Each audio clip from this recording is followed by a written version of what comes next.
Flavor balance, a plate that says everything without a word.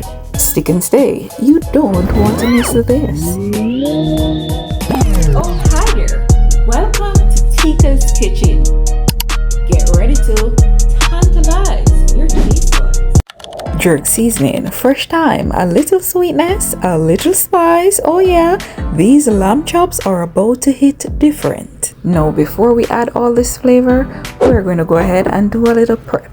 Now we're crisscross cutting or scoring the fat because we want better flavor penetration so that jerk marinade would soak right into the meat.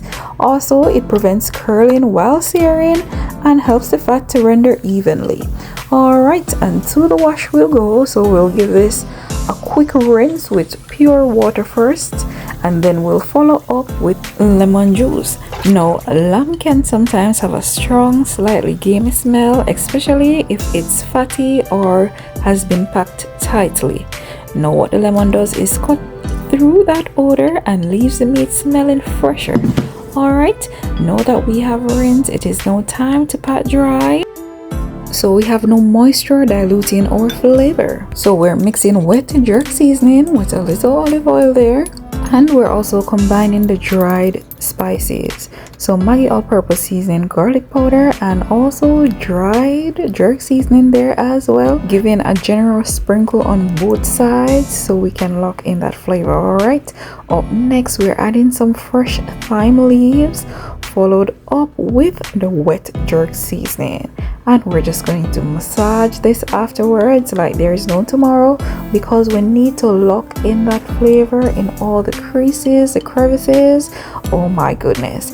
Now this will marinate for about 1 hour, but if you got extra time, you can even do it overnight. Alright, and just like that, fixing them nicely, then we're going to cover and allow to marinate. Now in the meantime, while this is marinating, we're working on our island veggies. So to salted water, we have added string beans and also carrots, right? Now this process is called blanching. Will boil for about 1 to 2 minutes and turn off and pour some cold water. You could also add ice cubes as well so that we can stop the cooking process, so our veggies can still be nice and crunchy when we are having them. Alright, and just like that, we'll allow them to drain. Alright, now in the meantime, we're adding about 2 tablespoons of garlic herb butter to our skillet on low flame, of course, because we don't want our butter to turn brown. Right now, in we go with our veggies. Now adding a little flavor there as well, so we went in with a little Maggi All-purpose seasoning, some crushed pepper, giving it a good flip so all that garlic herb butter can beautifully coat our veggies. And just like that, guys, finishing off with some sesame seeds, and we're done. Just about 2 to 3 minutes more, right? Because we still need our veggies al dente, which means they're still nice and firm after cooking. Alright, now we're turning our attention to the coconut curried rice. These are all the ingredients that we need. Alright, but before we start cooking our rice, you know we've got to remove some of that starch. Now washing your rice is very important for you to have shelly rice, right? So you wash multiple times to remove the starch, and we're just rinsing here until the water runs clear, because we need our rice to be nice and shelly. Just like that, few more rinsings to go. Just straining off the water there, and our rice is nice and ready. Now we'll be sauteing some green onions or scallions, right, which will contribute a beautiful flavor to our curried coconut rice. Alright, getting our coconut milk ready there, and we're just mixing it in some warm water until it is fully dissolved before we add it to our rice, right? So we're prepping it, getting it ready. Alright, up next we are adding about 2 tablespoons of garlic herb butter. Low flame is very important because we don't want the butter to burn. Alright, up next we have added the green onions, sauteing this for about a minute or so. Then we are going to go ahead with the thyme, followed up with the curry powder. You could also add a tablespoon of coconut oil to this as well.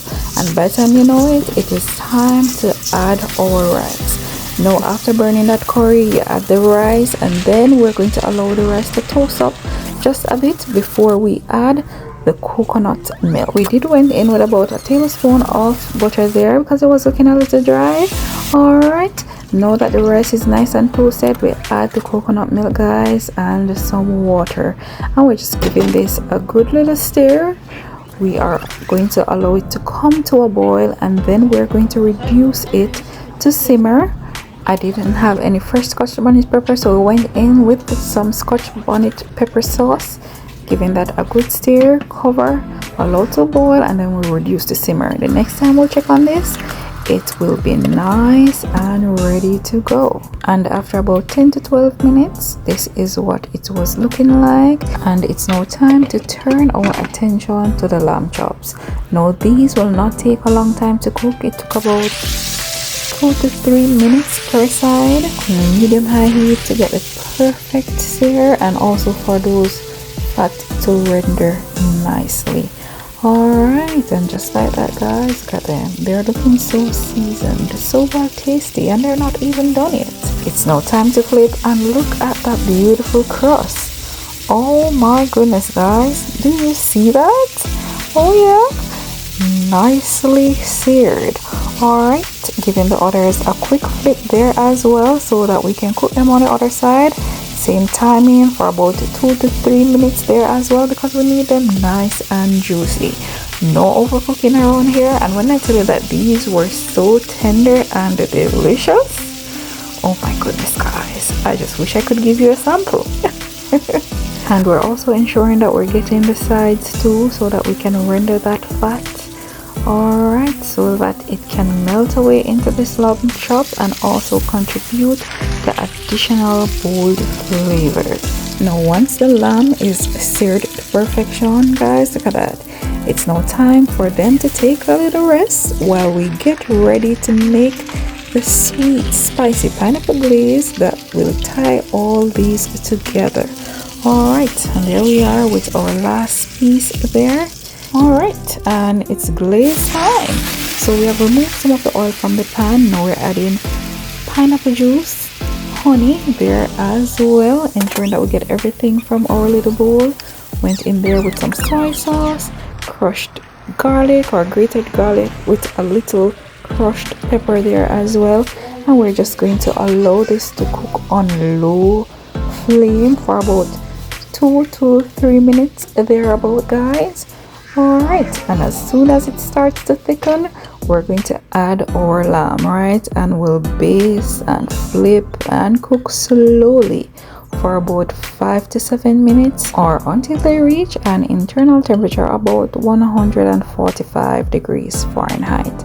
Alright, and look at that, guys. Oh my goodness, this aroma in this kitchen is something else. Alright, and we're just going to baste these nice and slow, no rushing here, because we want them juicy, we want them flavorful to soak up all that delicious pineapple glaze. This one clocked all the T's, I tell you. Look at that, guys. Oh my gosh, can somebody look at this? Alright, and just like that, we're basting as we're going along there, and in no time it's gonna be time, right, to serve up. Alright, now let's just check and see to see where we're at. Alright, and as you can see there, we're about 148 going up, and this is nice and done, right? So we're going to remove them from the heat because we need them to be nice and tender.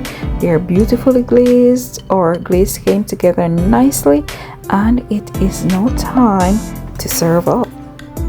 So we've got coconut curried rice tucked neatly on one side, golden, fragrant, and ready to soak up all that goodness.